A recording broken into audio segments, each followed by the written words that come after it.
ខ្ញុំខំធ្វើល្អហេតុអ្វីខ្ញុំនៅតែមានទុក្ខច្រើនអ្នកខ្លះមានសមានចិត្តល្អមានចិត្តសប្បុរសអាណិតអាសូរជួយអ្នកដទៃច្រើនតែបែរជាមិនសូវបានសមប្រកបជួបរឿងទុក្ខសោកមិនចេះចប់មិនចេះហើយពេលខ្លះជួយគេហើយបែរជាគេរមិលគុណនិយាយអាក្រក់រហូតដល់ធ្វើទុក្ខបុកម្នេញមកវិញក៏សឹងមាន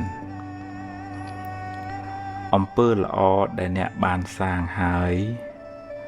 នៅតែជាអំពើល្អដដែលមិនប្រែទៅជាអាក្រក់ទេគ្រាន់តែវាមិនទាន់មានពេលឲ្យផលប៉ុណ្ណោះចំណែករឿងមិនល្អរឿងអកុសលដែលអ្នកបានជួបវាជាផលនៃកម្មចាស់ដល់ពេលត្រូវឲ្យផលគួរស្វែងយល់ផងដែរថាបុណ្យកុសលមានច្រើនលំដាប់ហើយបុណ្យទាំងនោះជួយអ្នកឲ្យបានស្រាលពីទុក្ខតាមលំដាប់ដែរកុសលថ្នាក់ទានលះចិត្តកំណាញ់លះចិត្តជាប់ជំពាក់កុសលថ្នាក់ទាននោះជួយអ្នកឲ្យមានគេស្រឡាញ់រាប់អានច្រើនមានកិត្តិយសកេរ្តិ៍ឈ្មោះល្អនិងជាឧបនិស្ស័យនៃការរកទទួលទានមានបានតែកុសលថ្នាក់ទាននោះមិនអាចជួយអ្នកឲ្យរួចផុតពីសេចក្តីទុក្ខផ្លូវចិត្តបានទេកុសលមួយទៀតដែលជួយអ្នកឲ្យរួចពីពាវេរាទៅថ្ងៃមុខគឺការរក្សាសិលបានដល់ការមិនបៀតបៀនមិនធ្វើឲ្យអ្នកដទៃក្តៅក្រហាយអ្នកជាមនុស្សមិនមានពៀទៅណាមកណាមិនសូវព្រួយបារម្ភក្នុងចិត្តព្រោះមិនបានធ្វើខុសហើយមិនសូវមានអ្នកមកបៀតបៀនអ្នកទេជៀសវាងតែអ្នកមានបាបកម្មពីអតីតជាតិមកកុសលថ្នាក់សិលជួយអ្នកឲ្យរួចផុតពីពាវេរាទៅថ្ងៃមុខតែ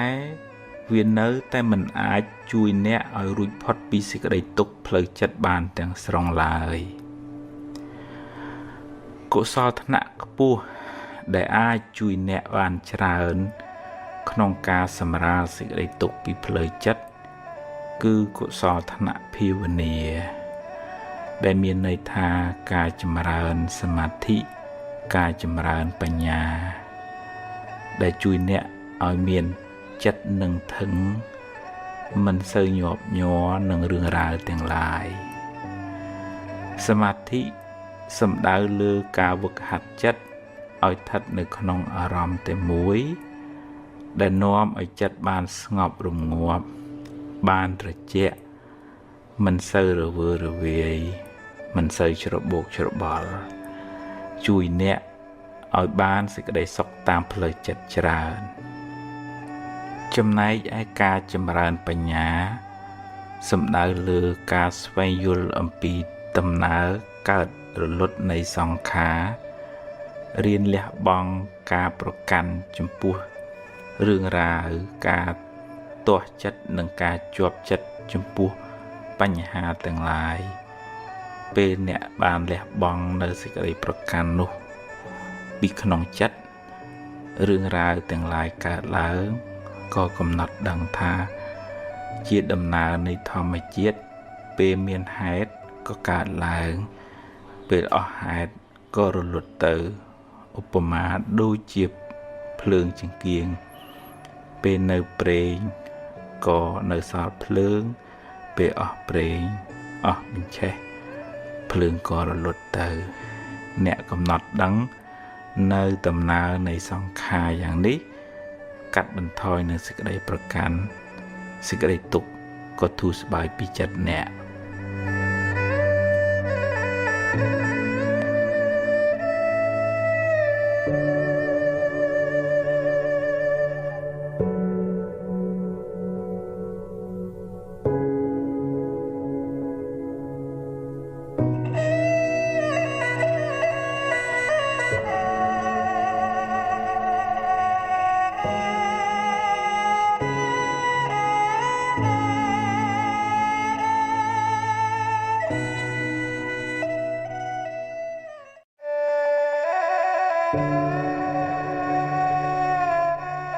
នៅសល់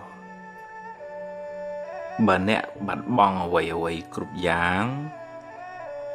ហោចណាស់អ្នកនៅសល់ជីវិតនៅមានថ្ងៃនេះ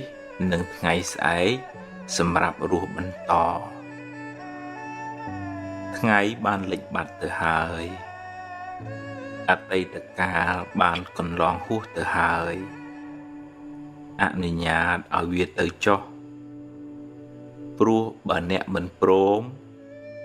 ក៏វាបានរលត់បាត់ទៅហើយរៀនទទួលស្គាល់ការពិតកំណត់ដឹងថាសង្ខារទាំងឡាយតែងប្រែប្រួលមិនទៀងទាត់ទេអារម្មណ៍ជាអតីតគ្រាន់តែជាស្រមោលវាបានរលត់បាត់ទៅហើយអ្វីដែលអ្នកមានក្នុងដៃគឺពេលវេលានៅបច្ចុប្បន្ននេះការសម្រេចចិត្តពេលនេះអាចជួយកំណត់ជោគវាសនាអ្នកនៅថ្ងៃបន្ទាប់បានយកអ្វីដែលអ្នកមានសេសសល់ធ្វើជាមូលដ្ឋានសម្រាប់ដំណើរទៅមុខនាងបដាចាជួបទុកច្រើនឥតគណនាម្ដាយឪពុកបងប្អូនស្វាមីនិងកូនទាំងពីរជាទីស្រឡាញ់បានស្លាប់ទាំងអស់តែនាងនៅអាចងើបឈរហើយបន្តដំណើរទៅមុខទៀតរហូតបានត្រាស់ជាព្រះអរហន្តីជាសាវិកាដ៏ឆ្នើមរបស់ព្រះពុទ្ធជាម្ចាស់អ្នកប្រហែលជាមិនកំសត់ដូចនាងបដាចាទេអ្នកពិតជាអាចងើបមុខឡើងហើយសាងអនាគតថ្មីក្នុងផ្លូវត្រូវផ្លូវបុណ្យកុសលជីវិតអ្នកនឹងបានភ្លឺថ្លាបើអ្នកសម្រេចចិត្តចាប់ផ្ដើមធ្វើល្អពីថ្ងៃនេះតទៅ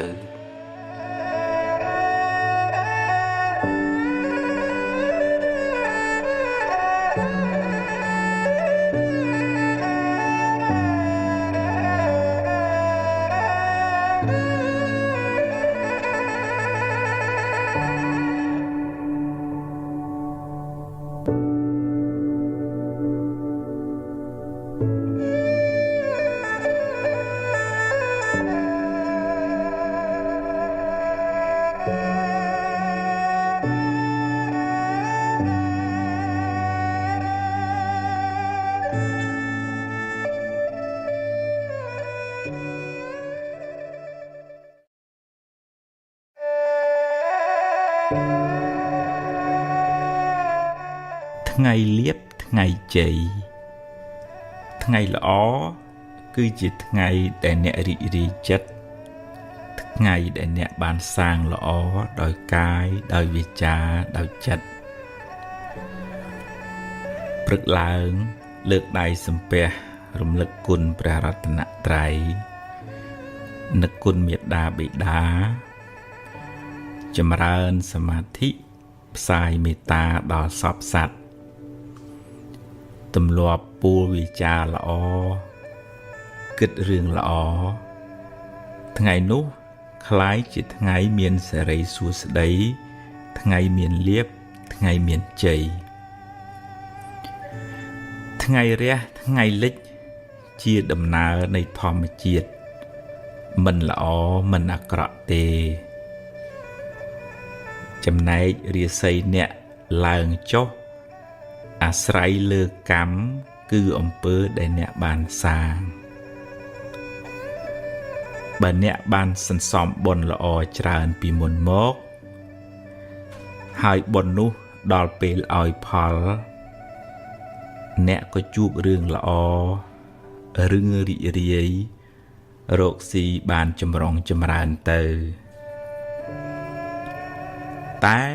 បើពេលបាបចាស់តាមទាន់វិញអ្នកនឹងជួបរឿងមិនល្អរឿងអកុសលឬរកស៊ីខាតលងចុងទៅកម្មគឺលោកសំដៅទៅលើអំពើដែលអ្នកបានសាងពីអតីតផងក្នុងពេលបច្ចុប្បន្នផងកម្មនោះជាអ្នកចាត់ចែងឲ្យអ្នកបានជួបរឿងហេងឬរឿងសោយក្នុងដំណើរជីវិតរបស់អ្នកបើអ្នកខំប្រព្រឹត្តល្អចិញ្ចឹមមាតាបិតាមានចំណេះចេះដឹងច្រើនមានកាយវាចាល្អប្រពៃហើយប្រុងប្រយ័ត្នព្យាយាមក្នុងកិច្ចការងារអ្នកបុណ្យពេលបច្ចុប្បន្ននោះនឹងជួយបើកឱកាសដល់បុណ្យចាស់ចាស់មកឲ្យផលឲ្យអ្នកបានចម្រុងចម្រើនតែបើអ្នកប្រព្រឹត្តអំពើមិនល្អពេលបច្ចុប្បន្នដូចជាដើរផឹកស៊ីប៉ោឡែខ្ជិលច្រអូសធ្វេសប្រហែសកម្មមិនល្អក្នុងពេលបច្ចុប្បន្ននឹងបើកឱកាសឲ្យអកុសលកម្មពីអតីតមកឲ្យផលមិនខានអ្នកនឹងលិចលង់នឹងមិនចម្រុងចម្រើនទៅមុខឡើយព្រោះកម្មបច្ចុប្បន្នក៏មិនល្អកម្មពីអតីតក៏ឲ្យផលថ្ងៃហេងថ្ងៃសោយអាស្រ័យលើកម្មអ្នកអាស្រ័យលើចិត្តអ្នកមិនស្ថិតនៅលើមាត់គេថាទេបើអ្នកចង់បានថ្ងៃល្អចង់បានថ្ងៃជ័យត្រូវខំសាងល្អល្អដោយកាយល្អដោយវាចាល្អដោយចិត្តហើយបើមានថ្ងៃខ្លះអ្នកជួបរឿងសោយជាថ្ងៃដែលបាបចាស់ឲ្យផលសុំគុំកើតទុក្ខទូមនោះទូមនិញច្រើនពេកអីចាត់ទុកថាជាផលនៃបាបចាស់ហើយខិតខំធ្វើអំពើល្អថ្មីដូចជារំលឹកគុណព្រះរតនត្រ័យថ្វាយគ្រឿងសក្ការៈចំពោះព្រះពុទ្ធជាម្ចាស់ជូនទេយ្យទានចំពោះលោកឪពុកអ្នកម្ដាយដាក់បាតព្រះសង្ឃឬក៏ធ្វើអំពើល្អផ្សេងជាការសាងបុណ្យថ្មីបុណ្យថ្មីជាឈ្មោះនៃសេចក្តីសុខផ្លូវចិត្តបុណ្យនោះនឹងជួយឲ្យអ្នកបានស្រស់បានសុខហើយអនាគតក៏បានភ្លឺថ្លាដែរជោគជតារាសីរបស់យើងម្នាក់កើតឡើងអាស្រ័យខ្លួនយើងខ្លួនឯងជាអ្នកបង្កើតសូមគុំស្វែងរកសេរីសួស្តីពីខាងក្រៅឡើយបើចង់ឲ្យទេវតាអមនុស្សជួយអ្នកក៏អ្នកត្រូវតែមានបុណ្យឲ្យទេវតានោះជួយដែរបើអ្នកគ្មានបុណ្យសន្សំមកទេគ្មានព្រះអិនព្រះព្រហ្មណាអាចជួយអ្នកបានឡើយ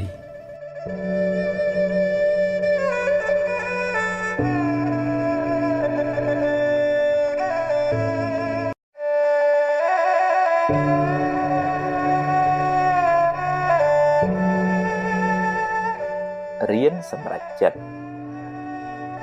មុននឹងសម្រេចចិត្តគិតឲ្យបានច្បាស់លាស់សិនសួរយោបល់គេឯងឲ្យបានគ្រប់ជ្រុងជ្រោយ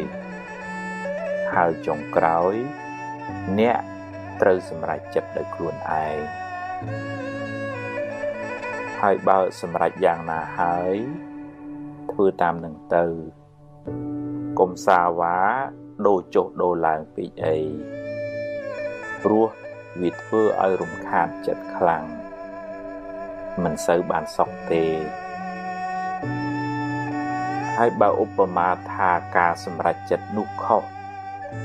នាំឲ្យខូចខាតបាត់បង់សូមគុំទម្លាប់បន្ទោសគេបន្ទោសឯងឬមួម៉ៅក្តៅក្រហាយស្ដីបន្ទោសខ្លួនឯងយូរពេកអីចាត់ទុកថាវាជាផលនៃបាបចាស់ទៅចុះកុំស្ដាយពេកអីព្រោះស្ដាយទៅ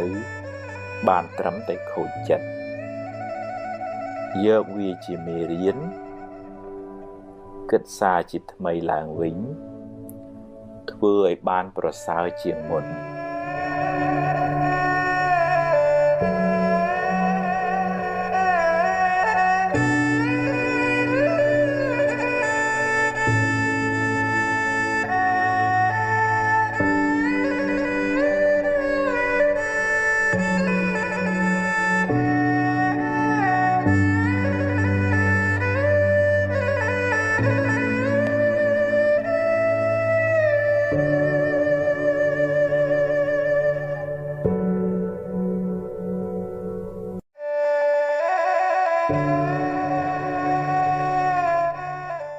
ហួសហើយអតីតកាលល្អក្តីមិនល្អក្តីបានកន្លងហួសទៅហើយទោះបីអ្នកស្ដាយប៉ុណ្ណាក៏ទាញមកវិញមិនបានដែរអនុញ្ញាតឲ្យវាប្រែប្រួលតាមដំណើរនៃធម្មជាតិរបស់វារឿងល្អជាផលនៃកម្មល្អដែលអ្នកបានសាងរឿងមិនល្អជាផលនៃអកុសលកម្មដែលអ្នកបានប្រព្រឹត្តពីមុនមកជីវិតរបស់មនុស្សម្នាក់ប្រព្រឹត្តទៅតាមកម្លាំងកម្មដែលខ្លួនបានធ្វើពីអតីតផងកម្មក្នុងពេលបច្ចុប្បន្នផងអ្នកមិនអាចរត់គេចពីផលនៃកម្មបានឡើយរឿងខ្លះកើតឡើងហួសពីការស្មានរបស់អ្នកហើយអ្នកគ្មានសមត្ថភាពទៅបង្គាប់បញ្ជារឿងខាងក្រៅបានទាំងស្រុងទេកម្លាំងអ្វីស្មើដោយកម្លាំងកម្មមិនមានឡើយណដ្ឋិកម្មੰសមੰពលំ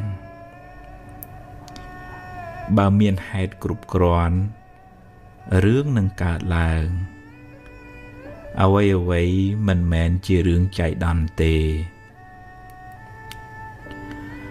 បើអ្នកបានជួបរឿងមិនល្អហើយអ្នកកើតចិត្តមួម៉ៅក្តៅក្រហាយ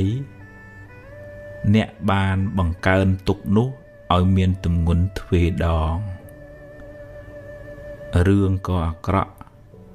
ចិត្តក៏មួម៉ៅទុក្ខទាំងកាយទុក្ខទាំងចិត្តណាស់ហើយចុះ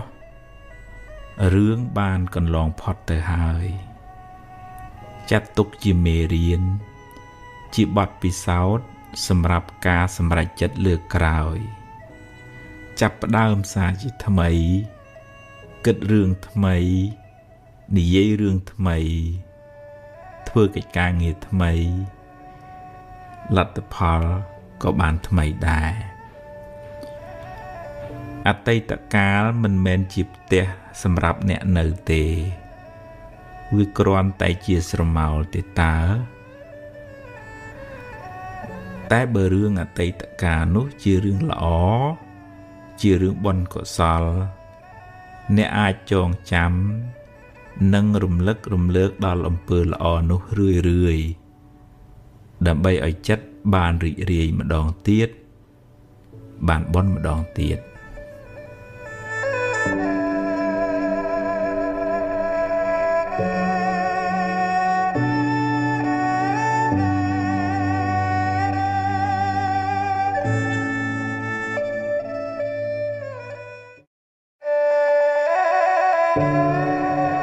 សារចិត្ត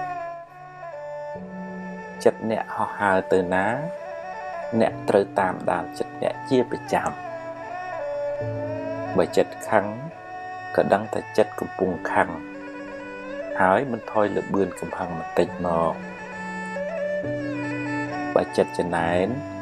ដឹងថាចិត្តកំពុងចំណែនហើយទាញវាចេះអបអរសាទរគេវិញបើស្ដាយក្រោយដឹងថាចិត្តកំពុងតែស្ដាយក្រោយហើយទាញវាត្រឡប់មកវិញប្រាប់ថារឿងហួសទៅហើយកុំស្ដាយអីបើចិត្តរីករាយចិត្តល្អចិត្តមេត្តាចិត្តបុណ្យក៏ដឹងថាចិត្តrấtល្អហើយព្យាយាមចម្រើនចិត្តប្រភេទនេះឲ្យបានច្រើនធ្វើជាប៉ូលីសតាមដានចិត្តអ្នកនាំឲ្យវាគិតរឿងត្រូវរឿងល្អទើបមិនសូវស្មុគស្មាញហើយមិនសូវមានទុក្ខកុំធ្វើជាជនរងគ្រោះឲ្យចិត្តធ្វើបាបអ្នកតាមចិត្តឡើយត្រូវបង្កើនស្មារតីធ្វើជាម្ចាស់ធ្វើជាអ្នកបញ្ជាចិត្តវិញ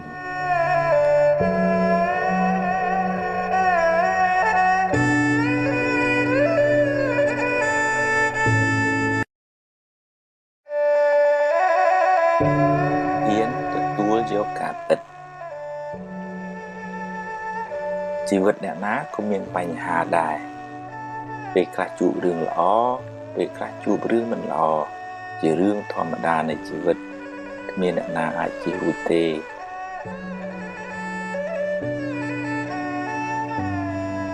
បើជួបរឿងល្អទទួលយកទៅតែកុំអកុំអួតពេកព្រោះអ្វីមិនទៀងទាត់ទេហើយបើជួបរឿងមិនល្អវិញក៏កុំមួម៉ៅពេកអីជីវិតគឺអញ្ចឹងឯងពេលខ្លះបានដូចចិត្តពេលខ្លះមិនបានដូចចិត្តទេ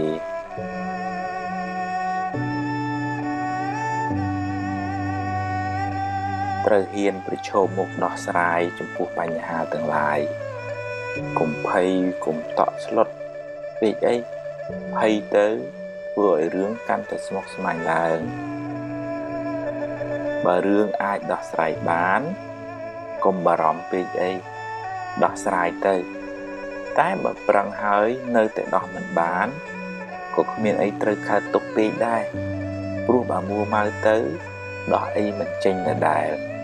មានតែបង្កើនទុកបន្ថែមទៀតប៉ុណ្ណោះ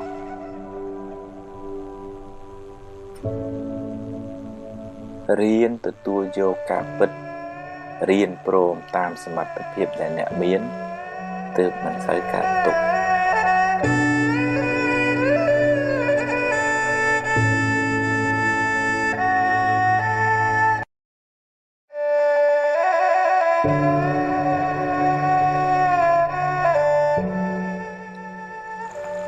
ស្វែងយល់ពីជីវិតយើងតែម្នាក់មានឧបសគ្គច្រើនណាស់ដែលតម្រូវយើងហ៊ានប្រឈមមុខដោយស្មារតីរឹងប៉ឹងការតស៊ូព្យាយាមក្តីសង្ឃឹមនិងភាពអំណត់អត់ធន់វិថីជីវិតមិនរៀបស្មើរហូតទេមានឡើងមានចុះមានទាបមានខ្ពស់មានសុខមានទុក្ខមានជួបមានព្រាត់មានខាតមានចំណេញជារឿងធម្មតាដូច្នេះត្រូវបង្កើនស្មារតីចម្រើនប្រាជ្ញាប្រាប់ខ្លួនឯងឲ្យហ៊ានទទួលយកការពិតទាំងឡាយទាំងល្អទាំងមិនល្អដែលកើតឡើងក្នុងជីវិតនេះពេលជួបរឿងល្អហ៊ានទទួលយកទៅតែកុំជួបពេកពេលជួបរឿងមិនល្អក៏ត្រូវតែហ៊ានទទួលហើយព្យាយាមដោះស្រាយឲ្យអស់ពីលទ្ធភាពទៅដោះបានប៉ុណ្ណាយកប៉ុណ្ណឹងទៅកុំកើតទុកពេកអីគ្មានអ្នកណាមានសមត្ថភាពដោះបានគ្រប់បញ្ហាទេហើយកុំសូវប្រៀបធៀបជីវិតអ្នកទៅនឹងជីវិតគេអីខ្សែជីវិតម្នាក់មិនដូចគ្នាទេគេជួបរឿងគេយើងជួបរឿងយើងតែអ្នកអាចរៀនសូត្រពីគេបានខ្លះជីវិតនេះ តែងមានបញ្ហាហើយបញ្ហាបានបង្រៀនអ្នកឲ្យរឹងមាំជាងមុនរៀនញញឹមដាក់បញ្ហាកុំយំដាក់បញ្ហាទើបជីវិតមិនសូវមានទុក្ខ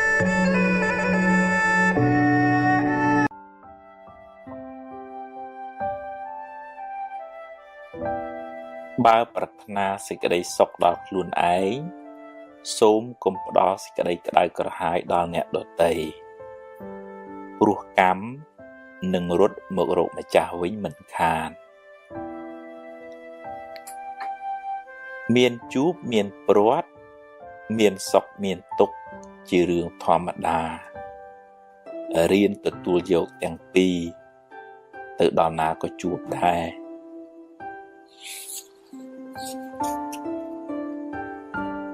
កុំកំណាញ់ពាក្យលើកទឹកចិត្តពេលគេធ្វើបានល្អអ្នកបានបុណ្យផងបានមិត្តភាពផងបានជួយពង្រីកអំពើល្អផង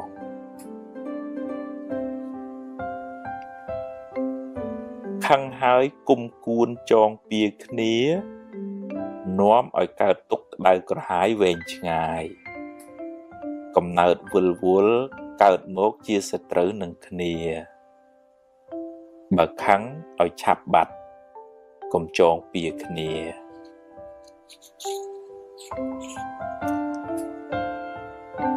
បំណងប្រាថ្នាមិនចេះតែបានសម្រេចគ្រប់ពេលទេហេតុមិនគ្រប់មិនបានសម្រេចឡើយរៀនទទួលស្គាល់ការពិតទើបមិនសូវមានទុក្ខកុំមានអ្នកពេកកុំពូកែតែឯងពេកកុំចេះគ្រប់រឿងពេកកុំអួតពេកស្ងាត់ខ្លះស្ដាប់គេខ្លះក៏ល្អដែរ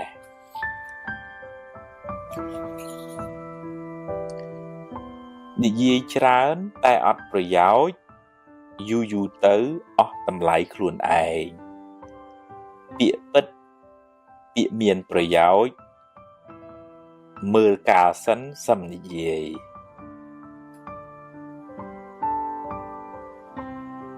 ខឹងក្រោតច្រើនមួម៉ៅច្រើនទុក្ខក៏ច្រើនបើខឹងឲ្យឆាប់បាត់កុំគុំទុក្ខក្នុងចិត្តអីរៀនដូរចិត្តដូរអារម្មណ៍ដូររឿង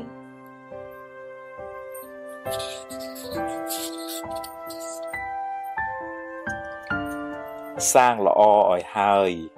កុំចាំថ្ងៃស្អែកជីវិតមិនទៀងទេ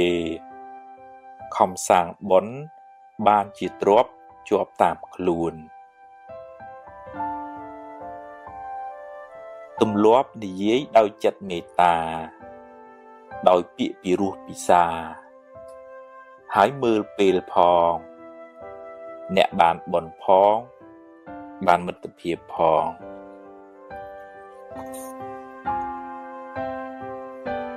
មិនបៀតបៀនអ្នកដទៃដោយកាយឬវាចាជាមហាបុណ្យដ៏ធំធេងកើតជាតិណាមានអាយុវែងសុខភាពល្អមានគេចូលចិត្តច្រើន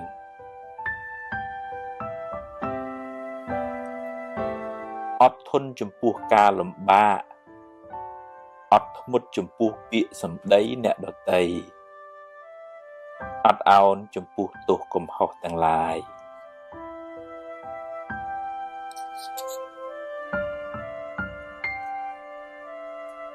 មិនតបតទាំងកំហឹង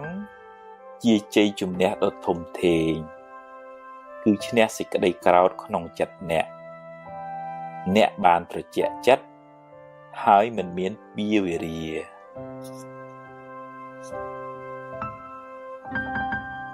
អុចអាលឲ្យគេឆ្លោះគ្នាបាបខ្លាំងណាស់ហើយមានកម្មពៀទៀតកើតជាតិណាបែកបាក់កូនចៅរស់នៅមិនសុខទេ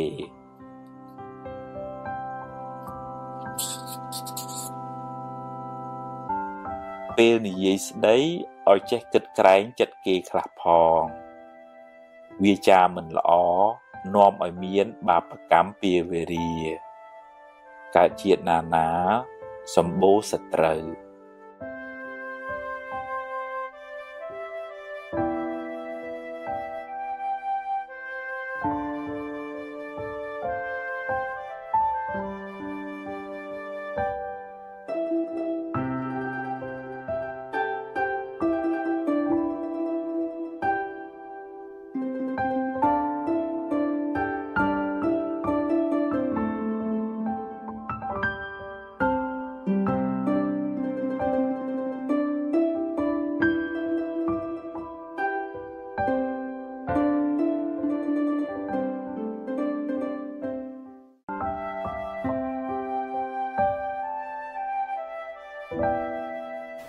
អាហារផ្លូវចិត្តភាគ2សំណាងល្អកើតពីអំពើល្អដែលអ្នកបានសាងសំណាងអាក្រក់កើតពីអំពើអាក្រក់ដែលអ្នកបានប្រព្រឹត្ត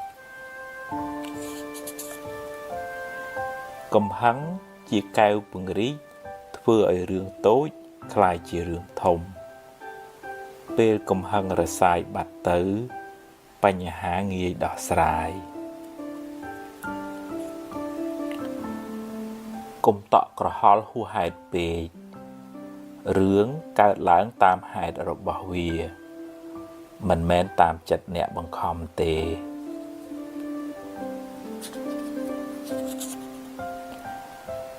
រៀនដោះលែងខ្លួនអ្នក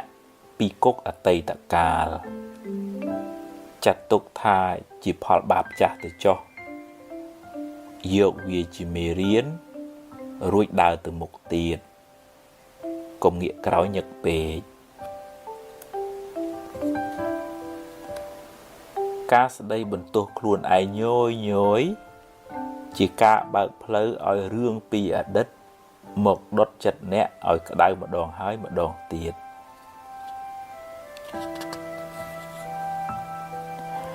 រឿងខ្លះស្ដាប់ត្រចៀកម្ខាងចេញត្រចៀកម្ខាងក៏ល្អដែរព្រោះជារឿងអត់ប្រយោជន៍គិតច្រើននាំឲ្យក្តៅក្រហាយចិត្តដរាបណានៅមានជីវិតកុំទាន់អស់សង្ឃឹមផ្ដល់ឱកាសឲ្យខ្លួនឯងម្ដងទៀតចាប់ផ្ដើមសារជាថ្មីព្យាយាមបំពេញភារកិច្ចអ្នកឲ្យអស់ពីសមត្ថភាពនៅថ្ងៃនេះរឿងថ្ងៃស្អែកចាំស្អែកចាំជួបពេលខឹងកុំអាលនិយាយចាំត្រជាក់ចិត្តសិនសឹមនិយាយ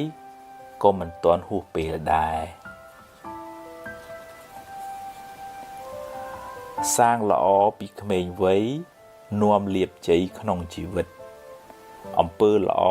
ជួយការពារភយន្តរាយទាំងឡាយហើយនាំអ្នកឲ្យដើរក្នុងផ្លូវត្រូវចង់ដឹងពីចរិតពិតរបស់មនុស្សចាំមើលពេលមានអំណាចក្នុងដៃអ្នកខ្លះបានតួនាទីហើយភ្លេចខ្លួនភ្លេចកំណើត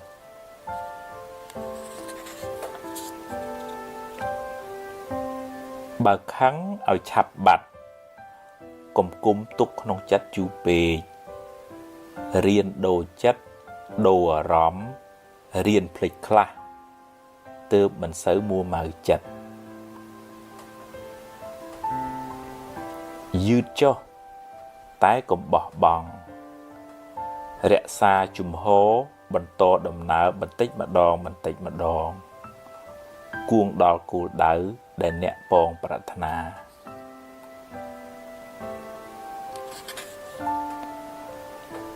កុំមានអ្នកពេកកុំចេះគ្រប់រឿងពេករៀនស្ដាប់គេខ្លះយើងចេះនេះគេចេះនោះរៀនបើកចិត្តឲ្យទូលាយកុំទម្លាប់បង្អាប់គេហើយលើកខ្លួនឯងគេស្អប់ផងបាបផងមានពៀវេរាផងកើតជាតិណាសម្បូរសត្រូវ